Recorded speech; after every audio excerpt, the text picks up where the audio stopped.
And Denise, good evening. These police officers arrived well before any ambulance or emergency responders could get close to that vehicle, and they sprang into action. Tonight, they are speaking exclusively with NBC 10 and with a surprise in hand for their young superhero. Also, a warning: some viewers may find the video you're about to see disturbing.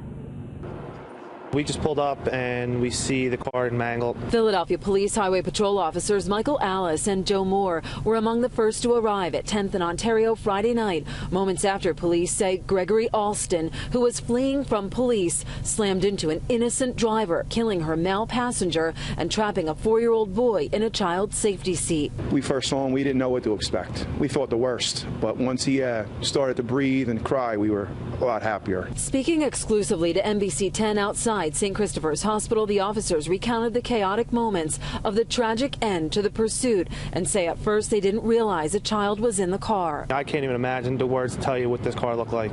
And the seats were on him. He had glass in his mouth, he was bleeding, he was cut from his face. We just hopped up on the hood of the car.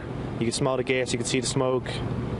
And I just cut the baby out and I handed him out to Joe and another officer. Alice and Moore knew instinctively they had to get the little boy to the hospital right away, rushing him to St. Christopher's in their cruiser, trying to keep him conscious. I was driving and Mike was holding him. Mike said he's not awake, and we slapped his foot, and then, and he woke up and started breathing. The officers, both fathers themselves, returned to St. Christopher's on Saturday to visit with the little boy and make good on a promise about him keeping his spirits high. And he shook my hand. He laid back and he was a little restrained. He was like, "Deal," and he shook my hand. Okay. They told you what? Spider-Man and Thomas the Train? Spider-Man and Thomas the Train. So we had to get it for him. Any time to help someone, but especially when it's a child who's helpless, it was quite an experience.